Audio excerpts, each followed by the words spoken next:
Eh bien, bonjour à tous, merci d'être ici. Pour ma part, moi, je vais vous présenter mon retour d'expérience sur la gestion de flotte des terminaux mobiles chez Système U.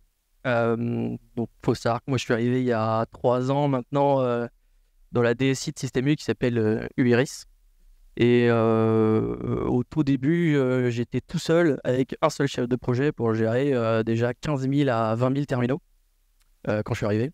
Et donc, du coup, on a fait face à pas mal de difficultés et que je vais vous présenter ici. Donc, l'intérêt, c'est qu'on puisse voir ce qu'on a rencontré comme problème, comment on a pu les résoudre. Dans un premier temps, je vous propose qu'on fasse juste un tour sur Système U et le groupement et comment on est organisé de manière générale. Ensuite, je vais vous remettre le contexte et tout ce qui est le périmètre, on va dire, mobile chez nous.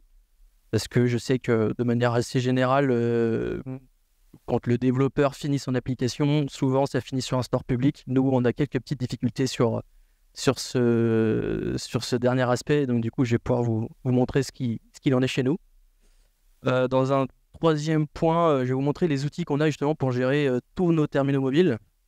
Et notamment pour les configurer quand ils sont complètement remis à zéro et que vous les sortez de leur boîte jusqu'à ce qu'ils soient en production et qu'on puisse les mettre à jour, déployer les applications et tous les paramètres qui vont avec.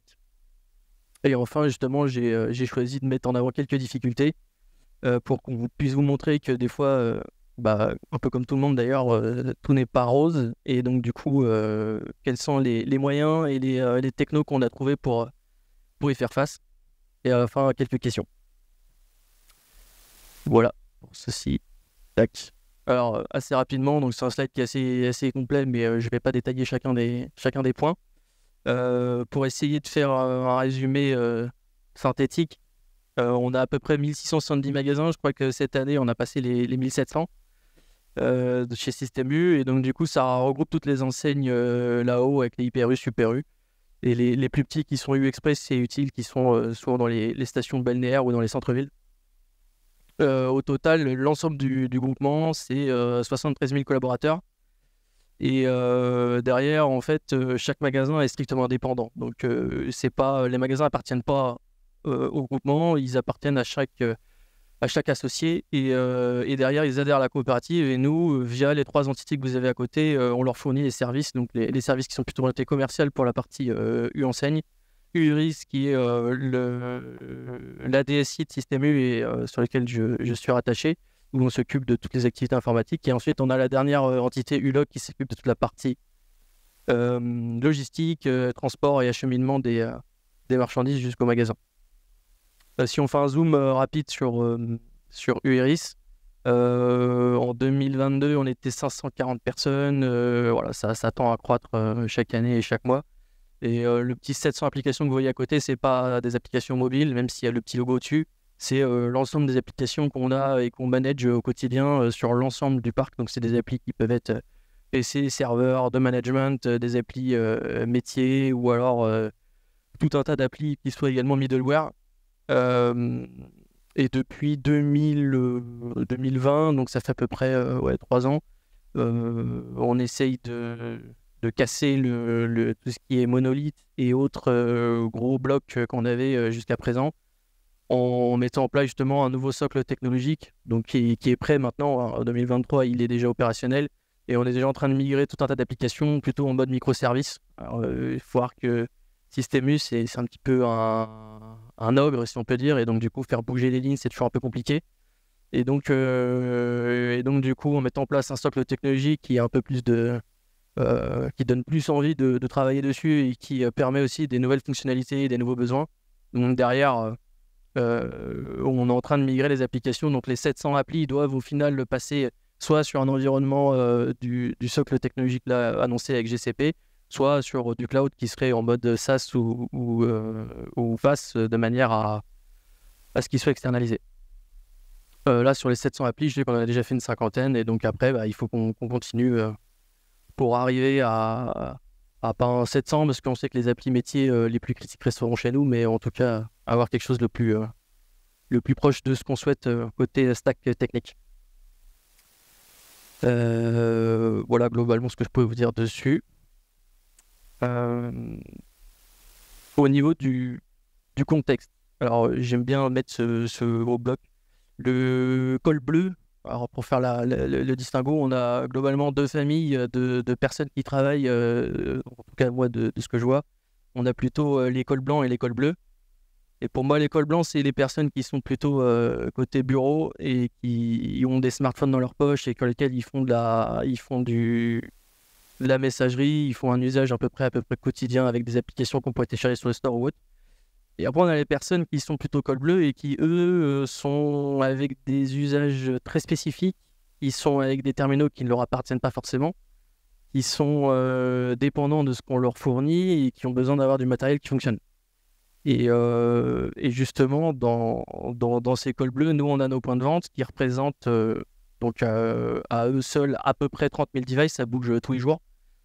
Mais du coup, nous, on s'occupe donc côté DSI Système U, on s'occupe de déployer les 30 000 devices dans chacun des magasins, donc des 1600 points de vente. Et derrière, ces devices, c'est eux qui pilotent, on va dire, l'ensemble des métiers clés mobiles dans le magasin. À savoir qu'on a 4 applications qui tournent sur les mobiles des points de vente, enfin 4 applications phares. Dont la première, ce qui est la gestion commerciale.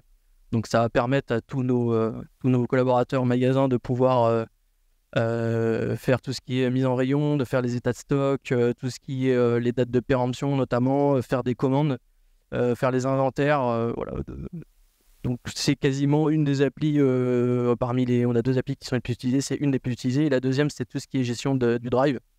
Nous derrière, avec la mise en place de courseu.com qui vous permet de faire vos courses en ligne, on a une application, ils ont une application qui leur permet justement de pouvoir faire tout le picking, ce qu'on appelle le picking, pour récupérer tous les produits magasins afin de préparer les commandes.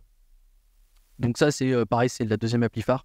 Et après on a 2 autres applications qui sont notamment pour la gestion des drives. Quand vous avez un drive mais avec une borne physique, où la voiture elle arrive pour appeler dessus, on a une application spécifique qui permet d'envoyer des notifications depuis la borne jusque sur le device pour pouvoir gérer l'information qu'un véhicule est arrivé. Et le dernier, c'est la gestion des réclamations. Donc quand on a une palette qui arrive en magasin et que derrière on voit qu'il y a des incidents dessus, ils peuvent via cette appli prendre des photos et faire un rapport d'incident. Ça c'est sur la famille, les 30 000 devices, ils représentent à 97% des 30 000 devices qui sont ce qu'on appelle la famille chez nous Smart PDA, qui regroupe ces 4 applis. Et derrière après on a d'autres usages qu'on est quand même obligé de manager de notre côté, qui sont justement toutes les bornes que vous avez à l'intérieur du magasin, notamment quand vous scannez vos articles pour connaître le prix en direct. Ça c'est des équipements qu'on est obligé de manager, où il y a au moins une appli qui tourne dessus. Et derrière, il y a des petites tablettes aussi pour certains magasins qu'on a déployées là depuis 3 ans, qui permettent notamment de faire de l'état des lieux des véhicules de location. Voilà globalement sur les points de vente. Donc c'est le plus gros de notre parc.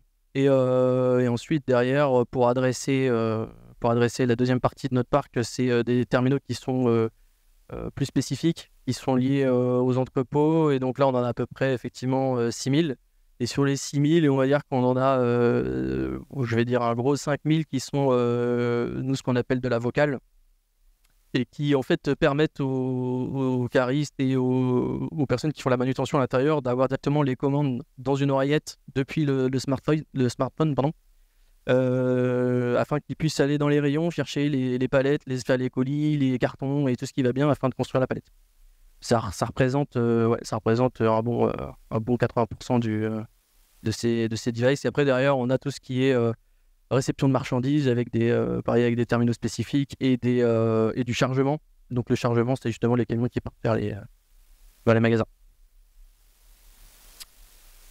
Voilà sur ce que je pouvais vous dire dessus. Si on regarde à peu près justement comment on peut les gérer, qu'est-ce qu'on a comme type de terminaux, nous on est forcément Android uniquement, parce qu'ils n'ont pas accès à Internet. Et on pourrait dire ouais mais d'accord, mais un iOS pourrait fonctionner sans Internet. Non, en fait pas dans notre cas de figure. Donc là, je vous mets des mots un peu grossiers, mais je vais les détailler juste après. Faut savoir qu'on a une console de gestion qui nous permet de pouvoir centraliser tous les devices au même endroit, de pouvoir déployer les configs et tout ce qui va bien. Sauf que cette console, il faut qu'elle puisse communiquer avec les terminaux. Et pour communiquer avec, le standard qui a été mis en place par Android, c'est de passer par Firebase. Donc là, je montre l'exemple avec iOS. Donc iOS, eux, ils ont le parallèle avec l'APNS pour le Apple Push Notification Service.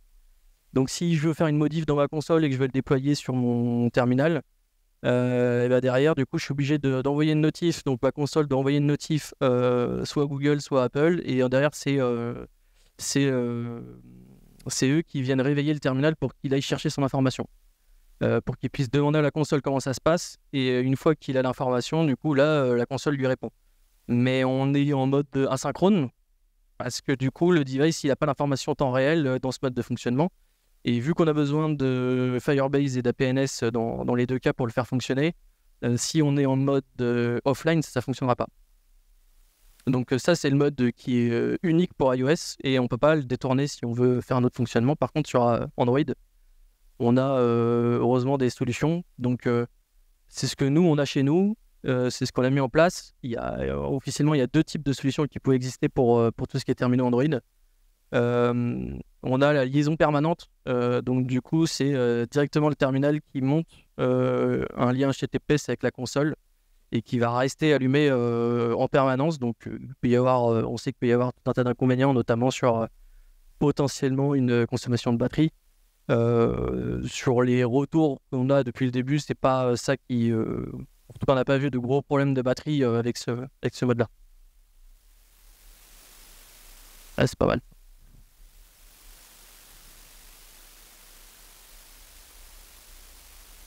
Ils se mettent en veille sans se mettre en veille. Et donc du coup, là, l'avantage, c'est que si on fait une modification sur la console et que derrière, on veut l'envoyer directement sur le device, il n'y a qu'une seule opération qui se passe, c'est que c'est la console qui envoie l'information au device directement à travers le lien permanent qui est monté. Là, on n'a pas besoin de Firebase, on n'a pas besoin d'autres technos qui nécessitent Internet pour pouvoir envoyer l'information. On a un backup qui existe, qui est le trigger automatique, que nous, on a mis en place également. C'est-à-dire que si jamais le lien permanent tombe, l'agent qui tourne sur le terminal est capable lui-même, à intervalles réguliers, de venir contacter le serveur en face afin de pouvoir faire la même opération qu'on a vue juste avant, c'est-à-dire est-ce que j'ai des choses en attente, et puis le console qui lui renvoie derrière. On a mis en place ce système-là. Alors déjà, normalement, il est conseillé, mais c'est surtout parce que quand il y a des pertes de connexion, de connectivité ou autre, pour que le tunnel puisse remonter automatiquement.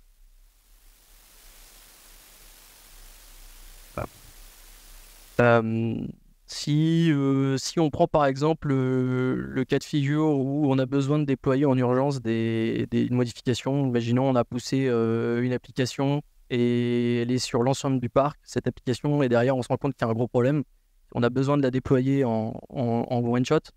Avec l'autre technique, on est obligé d'attendre, si on n'a que le trigger, alors on est obligé d'attendre que le device à un moment donné cherche lui-même l'information de savoir s'il a quelque chose en attente.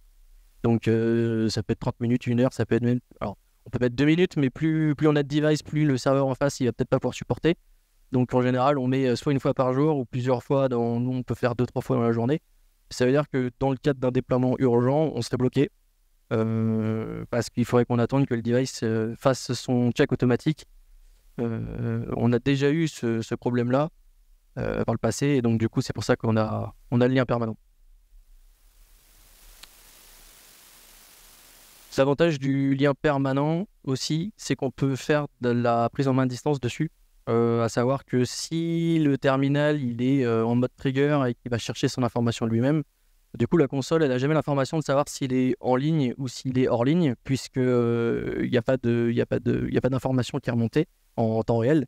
Alors qu'avec le lien permanent, du coup depuis la console, on sait à l'instant T s'il est allumé, s'il est éteint et s'il va bien. Et donc, le fait d'avoir aussi ce lien-là nous permet derrière de prendre la main facilement sur un mobile et de pouvoir dépanner l'utilisateur à distance. Voilà, sur ce genre sur le fonctionnement. Derrière, au niveau contexte, donc chez nous, on a 14 applications métiers, donc on en a 8 ou 9, je vais pas dire de bêtises, qui sont développées en interne, le reste étant des applis qu'on utilise par des prestataires. Et donc 36 000 terminaux, et après je vais faire un petit zoom sur les 2 derniers points, donc les 22 types de terminaux. En fait, c'est le nombre de modèles qu'on a différents avec le nombre d'OS différents. Parce que derrière, quand on fait une appli, en fait, on se rend compte qu'on est obligé de la rendre compatible avec tout un tas de systèmes différents, tout un tas de modèles différents. Ça peut paraître évident, mais en fait, derrière, ça nous pose pas mal de soucis sur les permissions, parce que chaque marque, notamment, ne met pas en place les mêmes SDK à disposition pour que nos API Android Enterprise puissent interagir facilement avec. Donc, du coup, 22 types de terminaux, ça nous complexifie un petit peu la vie, mais on fait avec. Et le dernier point, c'est les kiosques. Et donc là, les kiosques, pour que vous puissiez situer ce que c'est le fait que le terminal soit complètement verrouillé sur un affichage dédié. Donc l'utilisateur ne peut pas aller naviguer dans les paramètres de l'Android, il ne peut pas aller regarder ce qui s'y passe dedans, les configurations qu'on a mis, il ne peut pas toucher. Il est vraiment figé à un instant où on lui propose juste une liste d'applications. Et dans ce mode de fonctionnement, donc dans le mode du kiosque, nous, on a dû en créer 59 configurations dérivées pour gérer tous les cas de figure en fonction de certains magasins qui ont besoin d'un paramètre dédié, en fonction du nombre d'applications qu'on affiche. Aujourd'hui, nous, les applications, si on a une nouvelle qui arrive, on est obligé d'éditer tout un tas de kiosques différents pour pouvoir la rendre disponible. Donc derrière, en management, on va dire, et en gestion au quotidien, à chaque fois qu'on a une nouvelle application qui nous est proposée, on est obligé de faire tout un tas de modifications. Donc c'est très intéressant à chaque fois qu'on a l'information en amont.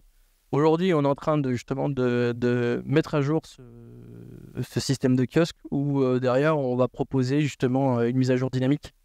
Donc quand on déclare une application pour qu'elle soit disponible à une population de métiers, l'objectif, c'est qu'on puisse ne pas toucher au kiosque existant et que derrière, ça puisse automatiquement se mettre à jour et mettre l'icône à disposition des utilisateurs. Et ça, effectivement, c'est des problèmes qui, si on fait le comparatif avec le grand public et les terminaux qui sont disponibles avec des accès 4G ou autres, c'est pas des questions que se posent les DSI qui mettent à disposition ce type d'appli. Alors que là, nous, on est obligé de prendre en compte justement le fait qu'ils sont verrouillés et qu'on ne peut pas aller... on ne peut pas mettre rapidement à disposition une application quand elle vient juste d'arriver. Évidemment, quand c'est une mise à jour, on n'a pas de problème, parce que derrière, une fois qu'elle est déclarée, le lancement de l'appli reste identique. Et donc, 2017, on en avait juste 350 devices, puis 2023, on en a 36 000. Donc, moi, je suis arrivé juste en 2020, donc c'est là où on était un peu en panique, enfin, ils étaient un peu en panique, parce que la volumétrie commençait à rendre complexe la gestion au quotidien de tous les mobiles. Surtout quand les développeurs ont besoin d'un certain nombre d'API, parce qu'ils ont besoin d'Android 8 par exemple. Même si 8 c'est très très vieux, je sais. Mais à un moment donné, on avait besoin d'Android 8 et tous nos mobiles étaient encore en Android 7, donc il a fallu les passer en urgence sur un nouvel OS. Et ça, sur le grand public, il n'y a pas de problème, parce que du coup, les devices se mettent à jour en mode OTA assez facilement. Alors que nous, c'est pas le cas, on est obligé de le faire nous-mêmes. Donc ça fait 9500% d'augmentation sur les quelques années qu'il y a, donc ça fait un truc assez sympa. Si on rentre plus, nous, dans notre métier, donc moi, de mon côté, je dois faire en sorte que justement, là j'ai mis un exemple de device qu'on gère nous chez nous. C'est bien, moi j'ai le droit à toutes les 10 secondes. Nous, on a des enjeux techniques, c'est-à-dire que derrière, il va falloir qu'on réponde à des questions.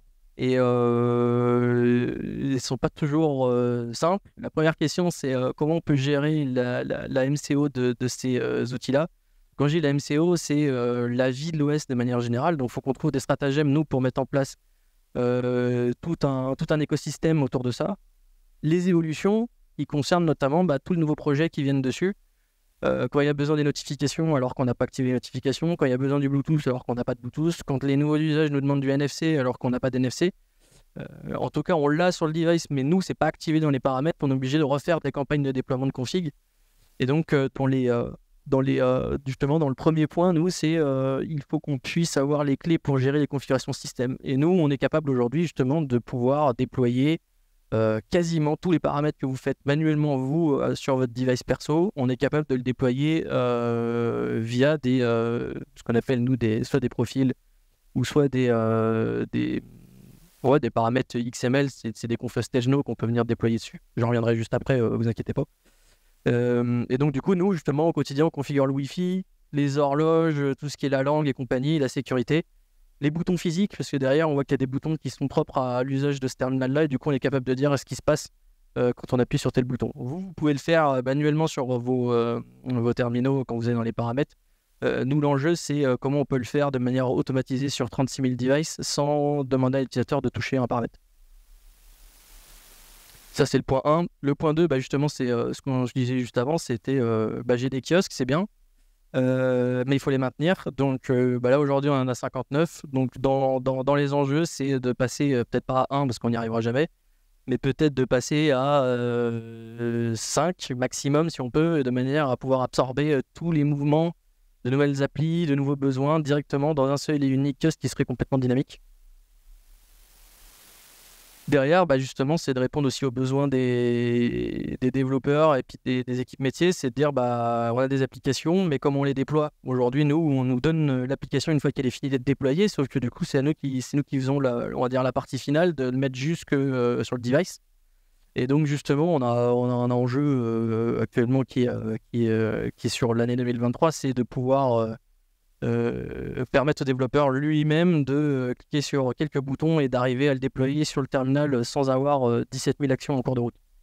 Alors qu'aujourd'hui, si on veut justement pouvoir déployer une application, ça doit passer dans au moins 3 mains différentes. C'est pas du tout optimisé, c'est pas du tout pratique, mais aujourd'hui, on n'a pas d'autres moyens. Donc là, c'est un des enjeux qu'on doit adresser dans les mois à venir. Et le dernier point, et ce qui est pas le plus facile, quoique depuis cette année-ci c'est plus facile, c'est les mises à jour d'OS. À savoir, aujourd'hui, nous, quand les devices ils sont livrés, ils ont une telle version d'OS, ils partent directement dans les magasins ou dans les entrepôts. Comment on peut déployer soit les patchs de sécurité ou soit les mises à jour de manière système incrémentale, les versions d'Android, sans saturer les réseaux, parce que du coup, ils n'ont pas accès à Internet, mais ils ont tous centralisé jusqu'à nos serveurs chez nous. Comment on peut déployer tout ça de manière, on va dire, suivie et régulier pour ne pas être, entre guillemets, avoir une stack OS qui soit obsolète rapidement et que derrière, on ne puisse pas profiter des nouvelles fonctionnalités. Tac. Du coup, pour répondre à tous ces problèmes, on a 3 outils, ou plutôt 3 briques différentes qui nous permettent d'adresser tous les problèmes que je viens de dire juste avant. À savoir que nous, justement, la partie constructeur, on est surtout orienté autour de Zebra, donc j'en ai un juste ici, mais qui nous permet en fait d'avoir des scanners intégrés. Donc c'est vraiment un usage assez particulier. Et justement, ce constructeur nous met à disposition 2 outils, donc un qui s'appelle StageNow et l'autre qui est OEM Config. Alors OEM Config, c'est une application qui est directement sur le device qu'on peut configurer a posteriori. Et StageNow, c'est une application plutôt client lourd qui est justement sur un PC. Donc c'est là où on va pouvoir, je ferai une petite démo après, configurer justement des paramètres et derrière pouvoir les distribuer. Alors justement sur StageNow, donc mes 3 points clés, on pourra en mettre des listes parce qu'ils ont une documentation qui explique exactement tout ce qu'ils font, mais ça a peu d'intérêt. Nous, chez nous, globalement, il est utilisé pour faire du staging. Ce qu'on appelle staging, c'est justement le fait de sortir le device de sa boîte et de le préparer pour qu'il soit directement avec tous les bons paramètres. Donc, je pourrais vous montrer justement un des paramètres qu'on pousse, c'est le plus petit, donc ça sera le plus facile en démo.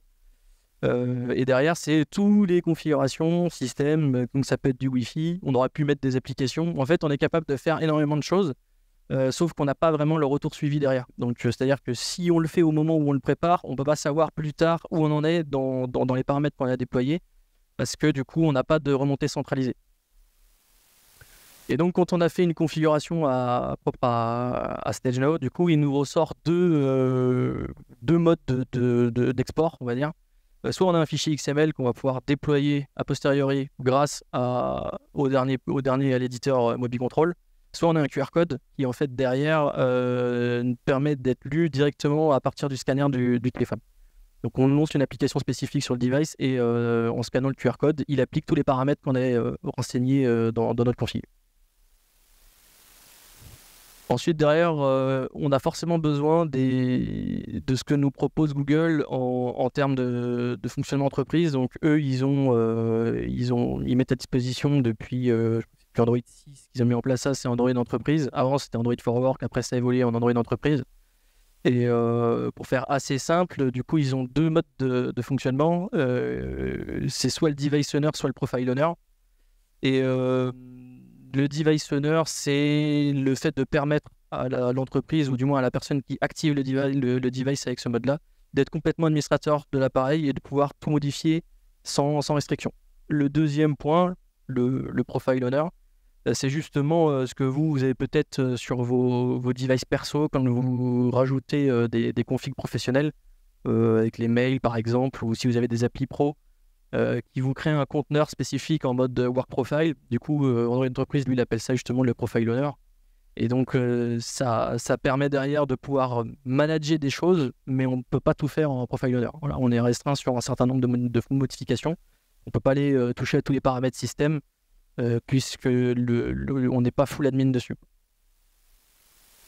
Et donc le dernier point justement, éditeur, donc ça c'est la console de gestion centralisée, donc SOTI Mobicontrol, qui nous sert justement d'avoir une vision globale des 36 000 devices pour qu'on puisse savoir les confs qui sont dessus à l'instant T, qu'on puisse savoir toutes les applis qui sont dessus, pareil en temps réel, et qui nous remonte tous les états, numéro de série, la batterie, le Wi-Fi. En fait, on a vraiment toutes les informations qu'on a besoin dans une seule et même console. C'est via cet outil aussi qu'on déploie tous nos paramètres. Donc, si on génère une config XML avec StageNo et qu'on veut le déployer en masse sur l'ensemble de nos terminaux, on est capable de pouvoir déployer ce XML-là sur tous les devices pour appliquer le paramètre spécifique. Après, bien sûr, on pourra le voir tout à l'heure, l'outil permet de déployer bon nombre de fonctionnalités qui sont déjà inclus dedans. Maintenant, c'est à nous de faire la relation de savoir est-ce qu'il faut qu'on pousse le paramètre plutôt avec les options constructeurs ou est-ce qu'il faut qu'on aille plutôt du côté paramètres globaux éditeur Mobicontrol, puisque Mobicontrol peut adresser n'importe quelle marque et modèle de device. Et donc, si demain on n'est plus avec Zebra et qu'on utilise d'autres solutions, d'autres marques, du coup on n'aurait pas besoin de refaire toutes nos configurations puisqu'ils sont multi-usages. Et je pourrais mettre plusieurs fonctionnalités, tout comme StageNo au début. J'ai quand même mis prise de main à distance parce que c'est des choses qu'on utilise le plus nous chez nous. Quand le magasin il appelle et qu'il nous dit qu'il n'arrive pas à faire telle ou telle opération sur un terminal, souvent il nous raconte quelque chose et souvent c'est absolument pas ce qui se passe sur le terminal. Et donc là, ça permet à nos opérateurs de support de pouvoir prendre la main sur le terminal et de voir en live le problème. Donc soit c'est un problème effectivement dans l'application, mais des fois voilà, ça peut être un problème aussi dans le fonctionnement général du device. Mais au moins d'avoir la prise de main à distance, ça facilite grandement le processus d'assistance. Et donc une fois qu'on a ces trois briques-là, du coup on est capable de les mettre en relation. Et donc, je vais repartir du central avec Android Entreprise. Quand on active notre device, eh bien, quand on active notre device, du coup, en device owner notamment, il va mettre en place un certain nombre d'API à disposition. Donc, pour que justement, soit les configs constructeurs, soit les configs éditeurs puissent les consommer. Donc c'est là où si on enrôle son terminal en device owner, le SDK constructeur ou Mobicontrol peut lancer tout un tas de configurations et faire tout un tas de modifications sur le terminal. Alors que si on l'active en profile owner, bah c'est pareil, ça va mettre des API, mais par contre on va en bénéficier, je ne sais pas divisé par 2, mais c'est peut-être divisé par 3 au moins le nombre de fonctionnalités qu'on est capable de faire. Donc on va dire le central de tout ça, c'est vraiment ce qu'on peut faire avec Android Entreprise, puisque c'est eux qui mettent à disposition les fonctionnalités que derrière on peut consommer soit avec StageNo, soit avec Mobicontrol. Et l'avantage qu'on a après derrière, c'est que justement Zebra et Mobicontrol, SOTI, eux ils collaborent ensemble Et donc derrière, nous, on est capable justement de facilement de pouvoir déployer justement un XML grâce à ce TeamWebby Control. On n'aurait pas pu le faire si ils n'avaient pas justement mis ensemble les API qui allaient bien, de manière à ce que quand on déploie juste le fichier XML, il nous faut qu'on puisse savoir la commande de lancement pour exécuter ce XML sans action utilisateur. Et donc le fait qu'ils puissent collaborer ensemble, ça nous rend service. Voilà sur le mode de fonctionnement global. Donc c'est nos trois briques qui nous permettent d'administrer nos terminaux. Et donc si on fait un zoom justement sur ce que fait Moby Control, donc j'ai mis console de gestion UEM. UEM, c'est pour Unified Endpoint Management. En réalité, c'est le mot un peu savant pour dire qu'on ne gère pas que des mobiles dans ce genre de console, mais qu'on peut gérer des PC, que ce soit du Windows, du Linux ou même de tout ce que vous voulez. Je sais qu'il y a les Raspberry aussi qui sont gérés. Et donc, j'ai mis juste un petit schéma qui permet de rassembler les différentes fonctionnalités.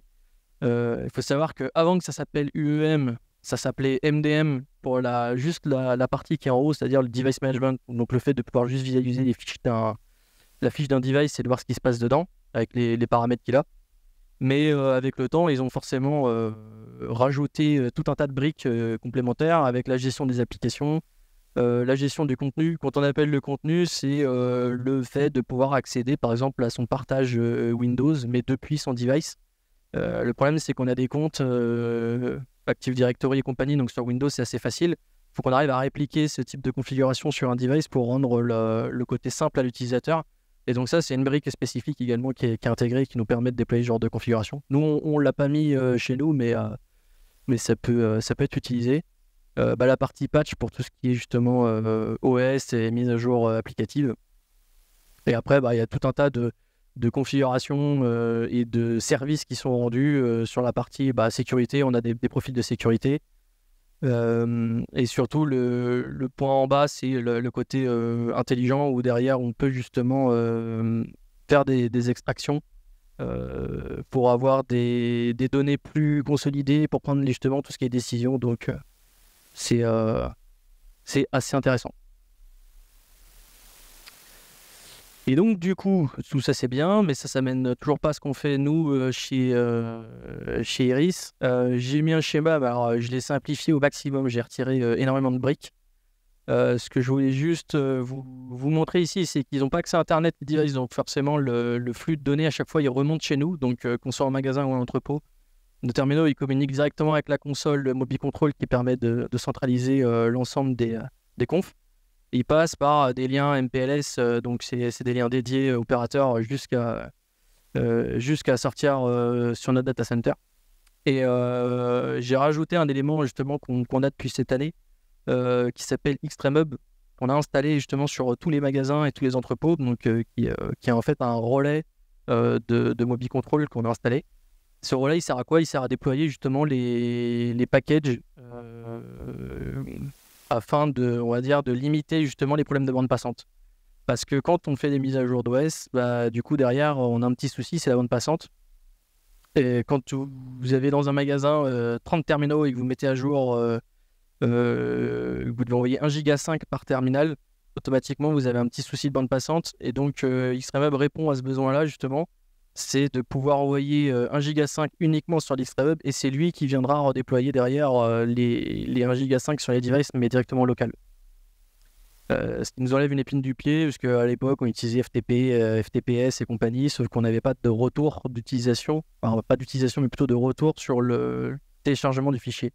Donc des fois il suffisait qu'il y avait un problème de réseau ou un problème de stabilité, et on était incapable de savoir si on avait justement bien téléchargé le fichier pour lancer la mise à jour, alors que là au moins on est capable de faire les deux d'un coup. On télécharge la mise à jour, on est capable de l'installer en même temps. Voilà là-dessus, et donc du coup je vais regarder, mais on peut faire justement une petite démo. Ne bougez pas.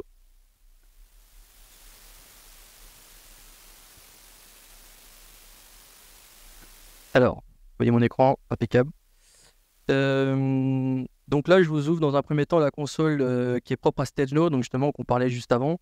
Et ce que je vais vous montrer, c'est qu'on est capable en fait de créer tout un tas de profils qui permettent de configurer tout ce qu'on veut, ou presque, sur les devices. Moi, je vais prendre le mode expert, comme ça, on aura l'ensemble des infos à dispo. Faut que je vais mettre juste test, je l'ai pas déjà mis. Donc Stageno, c'est un client lourd hein, qui est sur le PC. Il n'est pas encore en mode web. J'espère qu'un jour il sera un peu plus facile d'utilisation. Mais voilà. Donc là, vous pouvez voir qu'on a deux modes de fonctionnement. Soit du coup, on a des choses qui sont entre guillemets des paramètres standards. Et sinon, on a le mode assisté où du coup, il nous rassemble des paramètres standards dans un mode de fonctionnement. Là, on peut voir que on peut configurer tout ce qui est le volume de base, savoir quand il sort de notre maintenance, derrière on a on a tel type de volume, on peut avoir toutes les infos sur la partie batterie, on peut gérer le Bluetooth si on veut l'activer ou pas, si on veut le partage à distance ou à proximité, on peut déployer tout ce qui est certificat et compagnie, enfin on peut faire énormément de choses, donc je vais pas tous les passer en revue. C'est juste pour que vous puissiez voir un peu ce qui existe. Et si par exemple je prends la partie déploiement de l'horloge, par exemple, nous on a des magasins qui sont à La Réunion, donc ils n'ont pas le fuseau horaire français. Et donc là par exemple, ce qu'on a fait, c'est que nous ici, on a renseigné le time zone qui va bien, on en a généré un par zone géographique. Et derrière, on sait que nous, dans les dossiers, donc je vais vous montrer après dans les dossiers de Mobicontrol, on a déclaré que tel magasin, il était dans telle zone géographique et donc il héritait de cette configuration-là automatiquement. Donc là, je vais pas vous le montrer ici, il n'y aura pas trop d'intérêt que je le génère, j'en ai déjà fait un. Et justement, si on regarde par exemple le time zone ici, en fait, si on remplit tous les paramètres qu'il y avait avant dans Stageno, on voit que nous, on renseigne notre serveur NTP interne. Derrière, après, on lui dit à quel intervalle ça se synchronise. Et ça, c'est un micro bout de conf parmi des centaines de lignes qu'on déploie quand on veut configurer un ensemble de devices. Donc là, c'est juste sur la partie gestion de l'horloge. Je vais pas avoir le temps de tout vous montrer, donc du coup, ça n'aura pas d'intérêt de vous faire une démo complète, mais je peux répondre à vos questions après si vous avez besoin. Et ce qui est intéressant du coup ici, c'est que là, je vous montre notre console de démo de Mobicontrol justement, où là, moi, j'ai, si je peux vous faire une petite explication de ce que j'ai dit juste avant. On a le résumé de l'ensemble des informations du terminal donc en presque temps réel, parce que du coup, c'est moi qui peux rafraîchir les informations si j'ai besoin. Et derrière, on a les configurations en fait qui sont poussées en haut, où là, on voit ça, c'est un profil. Et dans un profil, on peut avoir soit des paramètres système configuration qu'on déploie, soit des packages. Ce qu'on appelle un package, c'est le fait de pouvoir pousser un script, de pouvoir pousser une application, de pouvoir pousser les deux en même temps, de pouvoir pousser un fichier quelque part dans la SD card. Ça nous donne assez de flexibilité. Et donc, on a créé tout un tas de packages qui nous permet justement de pouvoir adresser tous nos besoins. Donc, ça va de la distribution de certificats, distribution de conf Wi-Fi, le fameux time zone qu'on peut retrouver en bas. Du coup, je voulais... voilà. Donc, c'est un package qui déploie juste le petit fichier XML qu'on pouvait générer juste avant avec Stageno. Et derrière, il s'installe dessus et il me met l'horloge correctement. Donc je vais pas vous le montrer puisque sinon j'aurai jamais le temps de finir ce que je voulais vous présenter.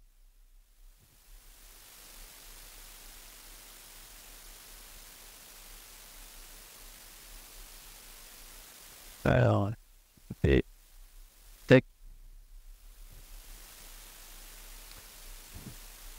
Donc ça c'est bon. Ensuite, donc maintenant que vous avez vu un petit peu les outils qu'on utilise et les besoins qu'on avait nous sur la partie au quotidien, donc les problèmes techniques qu'on avait, on avait des besoins fonctionnels. Et donc dans les besoins fonctionnels, c'est le fait de pouvoir gérer les terminaux, mais de manière intelligente. Avant, je veux dire, on a changé de console justement Bicontrol l'année dernière. On en a une, en tout cas depuis le début d'année, on en a une nouvelle qui a été entièrement refaite. Et avant, on était un petit peu moins intelligent, c'est-à-dire que on avait créé autant de dossiers qu'on avait dans l'arborescence que de configurations différentes. Donc ça faisait tout un tas de difficultés derrière pour qu'on puisse les manager. Donc on a mis des besoins fonctionnels. On voulait pouvoir administrer les devices par famille. Donc c'est-à-dire si je regarde dans la console ma famille Smart PDA, comme je vous disais au début, comment est-ce que je peux le reconnaître facilement et déployer des confs dessus? Je voulais être sûr que je puisse modifier cette config-là sur chaque device. Derrière, je voulais être sûr de pouvoir faire de la granularité. Granularité, c'est de se dire, ok, je pousse une conf sur la famille 1, mais derrière, si j'ai des spécificités derrière, est-ce que je peux juste pousser une conf sur, on va dire, une sous-famille 2 parce qu'on sait que nous, par exemple, on a certaines applis qui ont besoin des notifications, d'autres qui ne veulent absolument pas les notifications. Donc, comment on pouvait adresser dans une même famille ces deux besoins-là sans avoir à créer justement des confs manuels partout. Donc ça, c'était un point important. Et le dernier point, c'était de se dire, bon, on a un changement à faire, mais je ne veux pas le faire sur l'ensemble du parc d'un coup. Donc, comment je peux avoir un moyen qui me permet de déployer des changements justement par vague. Et donc justement, on utilise, nous, donc entre guillemets, on s'est inspiré de ce qu'on avait pu voir chez d'autres sociétés, mais en même temps, on l'a un peu refait à notre manière. On utilise le principe de code usage, et ce qui nous permet en fait de déployer progressivement les configurations. Donc là, si je vous l'explique, il ne faut pas le lire comme un nombre entier 1120, il faut lire comme chaque position. Donc les deux premiers 1, ils ont deux positions différentes, et deux 0 également. Et en fait, on se dit que le premier chiffre, c'est une famille générale. Donc, tel device qui correspond à la famille des Smart PDA, comme je vous le disais, avec en magasin les 4 applis master, enfin, les 4 applis clés. Derrière, j'ai un usage dérivé. Donc là, c'est là où je vais dire, bon, alors lui, il a besoin de notifications et lui, il n'a pas besoin de notifications. Derrière, c'est le type de kiosque. Donc, quelles applications je veux faire voir justement à mon device. Donc, une fois que je sais que c'est telle famille, une fois que je sais que j'ai besoin des notifications et que j'ai besoin d'afficher, de montrer les applications correspondantes à mon utilisateur, du coup, j'ai 3 chiffres au début. Et quand je pousse mes configs, en fait, je lui dis pas que je veux que ce soit poussé sur tous les devices qui ont le code 1120. Je lui dis par exemple, si c'est le time zone, tous mes devices qui commencent par 1, tu me déploies le time zone. Par contre, les notifications, tu me déploies les notifications que sur les devices qui commencent par 11. Donc, si le device commence par 10, il n'aura pas les notifications d'activer. Et ensuite, le troisième niveau, justement, c'est de se dire, bah là, je mets 10, enfin 1, 2, 3, 4, 5 en fonction du type de kiosque que j'ai besoin d'afficher. Et donc, en fait, avec ces 4 chiffres-là, on est capable de gérer tous nos problèmes justement de granularité des configs en fonction des besoins des magasins ou des entrepôts. Voilà. Et le dernier, il n'est pas utilisé. Normalement, il n'est pas utilisé. En tout cas, c'est pour les cas particuliers. Si jamais, par exemple, on a un POC à faire ou on a un test à réaliser, du coup, on l'utilise à ce moment-là pour faire juste un essai sur un device. Et enfin, je vais terminer sur les difficultés qu'on a eues, nous, de notre côté, et quelques solutions qu'on a pu mettre en place. Une des problématiques qu'on avait, c'était la mise à jour des applications natives. Quand je dis native, par exemple, c'est Chrome. Ça paraît complètement évident, mais quand on est déconnecté Internet, du coup, on a une version de Chrome qui reste bloquée en version 72. Sauf que quand on fait des PWA et qu'on essaye d'utiliser des choses assez récentes côté dev, eh ben on peut avoir des petits problèmes parce que Chrome 72, il ne supporte pas toutes les fonctionnalités qu'on a aujourd'hui quand on est en Chrome 120 et plus maintenant.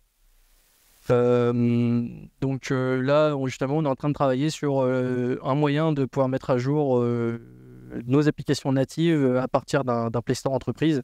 Donc de mettre en place justement une ouverture Internet sur les devices parce qu'on est définitivement bloqué et que Chrome étant une appli native, on n'est pas capable de le déployer nous via MobiControl. On pourrait dire je l'extrais d'un device, je le package, je le pousse. Ça paraît simple, en fait ça fonctionne pas parce que Chrome il fait énormément de choses avec WebView derrière sur Android et on n'arrive pas à extraire tout ce qu'on a besoin pour le faire fonctionner sur une autre version de device qui n'est pas connectée à Internet. Le deuxième petit point, c'est donc ça c'est Zebra qui appelle ça comme ça, c'est le Fat Cat to Skinny Cat. Alors j'ai une petite image dessus. C'est le fait de dire qu'avant il déployait des images OS qui embarquaient tout. Donc ce qu'Android mettait à disposition, la partie SDK au milieu, et ensuite toutes les applis utilisateurs qu'on pouvait avoir qui étaient propres à Zebra. Eux avant, si on regarde le carré vert, ils mettaient tout ça dans l'image OS. Et quand on le déployait, du coup, ça faisait des trucs d'1,5 giga à 2 gigas. Et maintenant, avec Android 13, ce qu'ils ont fait, c'est qu'ils ont décorrélé justement tout ce qui était application utilisateur et les ont sortis de l'image OS. Et donc, ce qui fait que toutes les applis utilisateurs qui avant nous on utilisait facilement parce qu'on était capable de les mettre à disposition via l'installation de l'image, derrière, ils les ont passés dans le Play Store. Même problème, vu qu'on n'a pas de Play Store, on ne pourra plus bénéficier de ces applications bientôt. Donc, ils mettent le mode siloed, donc ça veut dire qu'on est capable encore avec MobiControl de les déployer à la main, mais ils nous ont fait comprendre que tôt ou tard, si on avait besoin de ces applications-là, on aurait été obligé d'utiliser le Play Store. Entre guillemets, comme tout le monde, de ce qu'il a dit. Voilà, hop, tac. Donc, accès aux notifications FCM, ça c'est juste pour une petite anecdote sur nos problèmes. On a une seule application qui a besoin des notifications. Et cette application-là, justement, c'est quand on arrive à la borne avec sa voiture, qu'on appuie sur le bouton, ça vient déclencher une notif sur le device et qui lui dit il y a une voiture à la borne, telle borne numéro 3 par exemple. Sauf que pour la notification, si on utilise FCM, pas de problème. Sauf que vu que nos devices, ils n'ont pas Internet, ils n'ont pas FCM. Donc, on a triché un petit peu et la PWA s'est transformée en TWA avec un polling compris à l'intérieur qui vient toutes les X minutes interroger notre serveur pour savoir s'il y a une notification en attente. Du coup, on fait ça parce qu'on n'a pas de solution Internet. Par contre, on a vu que ça taguait pas mal la batterie parce que forcément, derrière, il réveille en permanence le device et c'est pas tip-top. Donc ça, c'est un des problèmes qu'on avait aussi l'année dernière. Un des sujets aussi qu'on adresse actuellement, d'ailleurs, c'est le paramétrage dynamique des applications. Aujourd'hui, vous développez une appli, c'est bien, sauf que si vous voulez traiter les cas d'usage, s'il y a un magasin qui a besoin de quelque chose, s'il y a un entrepôt qui a besoin d'un autre paramètre, on ne va pas faire une appli par magasin ou par entrepôt, donc on a besoin de les paramétrer. Soit le paramètre, on le met à disposition de l'utilisateur et du coup il est capable lui-même de sélectionner ce qu'il a envie de voir ou de faire sur le device, ou soit on le fait nous-mêmes. Et si on le fait nous-mêmes, ça veut dire qu'on doit passer des paramètres à l'appli. Aujourd'hui, ce qu'on utilise, c'est des fichiers ini, JSON et j'en passe qui sont posés sur la SD card et que l'appli vient lire pour savoir ce qu'elle doit faire. Et demain, justement, on aimerait utiliser justement l'app config. Donc, on a mis à jour MobiControl justement il n'y a pas longtemps qui permet de supporter ce mode-là. Là, il faut regarder, il y a un chemin noir, un chemin rouge. Les deux sont complètement distincts. Ils sont indépendants. L'app config, c'est quoi? C'est juste le fait de dire, j'ai une appli. Si j'ai un mode avec le Play Store, je donne au Play Store mon appli et le schéma. Le schéma, ça veut dire quels sont les paramètres que je peux donner à mon appli. Et donc, du coup, derrière, le Play Store va renvoyer à la console MobiControl juste le schéma. Et derrière, MobiControl va dire moi, je sais que sur ce device-là, c'est tel paramètre que tu donnes. Donc, MobiControl renvoie le paramètre au Play Store. Et derrière, le device, il reçoit quoi? Il reçoit l'appli qu'on voulait au début, plus la config qui va bien. Donc ça, c'est effectivement qu'on conçoit l'application, il faut qu'on inclue un schéma dedans pour savoir quels sont les paramètres d'entrée de l'appli. Ça permet justement de ne pas utiliser d'applications, enfin de fichiers tierces comme les fichiers ini qui sont posés entre guillemets à l'arrache sur la SD card. Et en plus maintenant avec les versions Android assez récentes, c'est encore plus compliqué de poser des fichiers où on veut.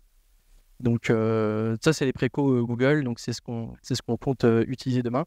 Et le schéma rouge, justement, c'est le fait de se dire, nous, on n'a toujours pas de Play Store, donc on peut le faire directement à partir de MobiControl. Donc, on importe l'application dans MobiControl avec son schéma, et derrière, on est capable de le déployer automatiquement avec sa config. Donc ça, je vous invite, en tout cas, si vous avez des paramètres à déployer avec vos applis, à vous pencher sur ce type de sujet, parce que c'est vraiment intéressant et ça simplifie le déploiement. Et je vais terminer sur ce dernier point avec un problème qu'on a rencontré plusieurs fois dans les 3 dernières années, c'est le fait d'avoir trop d'actions manuelles. Sur la console, avant, quand on devait créer un nouveau magasin, il fallait modifier 15 ou 20 confs à la main. Et quand on modifie à la main, des fois ça se passe bien, et des fois ça se passe pas du tout bien. Et on a eu des cas de figure où justement, on a eu des applications qui ont été entièrement désinstallées, des 30 000 devices d'un coup.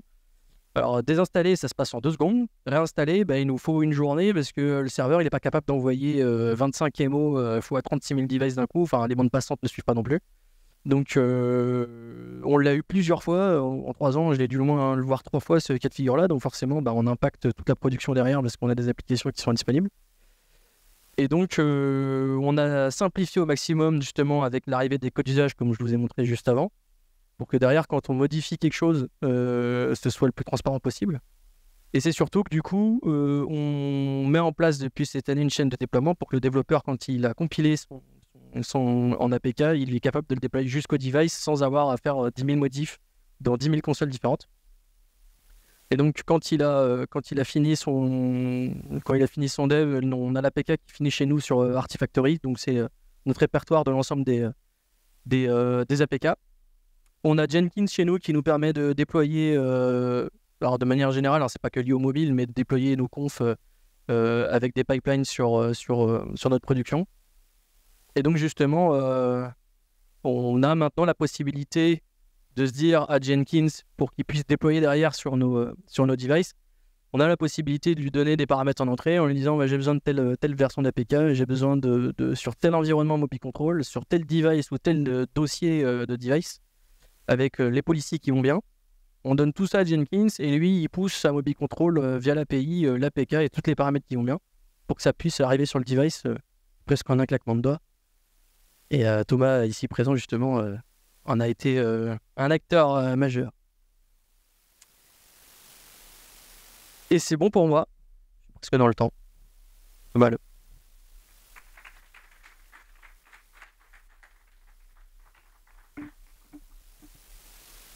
Est-ce que vous avez des questions?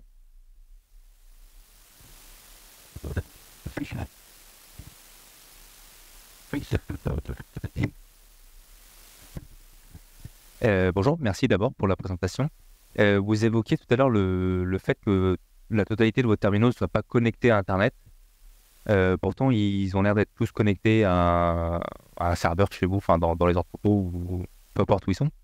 Pourquoi ne pas avoir retenu cette solution de se servir de cette connexion pour pouvoir déployer des outils comme App Center ou des choses comme ça qui peuvent pousser des mises à jour d'applications directement sans passer par des systèmes tiers ou des systèmes un peu fait maison?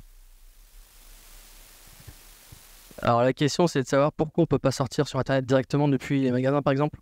Alors, pas forcément pourquoi ne pas sortir sur Internet, je comprends un peu la raison, mais pourquoi ne pas se servir de vos serveurs comme proxy qui, lui, peut sortir sur Internet pour accéder à Firebase, pour accéder à d'autres outils qui pourraient fournir en retour des remote config ou des choses comme ça? C'est quasiment que pour des raisons de bande passante. Parce que derrière, on a des magasins qui sont au milieu de la cambrousse avec des liaisons 2 mégas. Et on a peut-être 20 mobiles sur un magasin, mais derrière, on a toute une infra-serveur sur le magasin. On a tout un tas d'équipements qui tournent et le mobile, il est en priorité la plus basse. Donc si on lui ouvre les flux, si on lui dit par exemple, tu peux aller sur Internet par les proxy boot, parce que ça, on en a un proxy, mais du coup, on a une sortie spécifique. Genre, c'est pour ça que mon schéma, il est extrêmement simple. Mais derrière, depuis nos magasins, on est capable d'aller sur Internet en passant par des sorties, ce qu'on appelle, nous, la PAES, une plateforme spécifique d'accès Internet. Mais quand on met un proxy sur un Android, il ne renvoie pas tous les flux nativement. Par exemple, FCM, avec un proxy, ça ne fonctionne pas. Mais effectivement, pour la partie mobile, c'est-à-dire déployer des applis, déployer des confs ou autres, on aurait pu le faire. Mais le proxy ne fonctionne pas non plus parce que du coup, on a un port spécifique qui est utilisé par MobiControl. Et un proxy, même si c'est un proxy, les proxy packs, il supporte que le 443. Et du coup, tout ce qui est port custom, aujourd'hui, on n'a pas réussi à les faire fonctionner sur des proxys comme ça. Merci.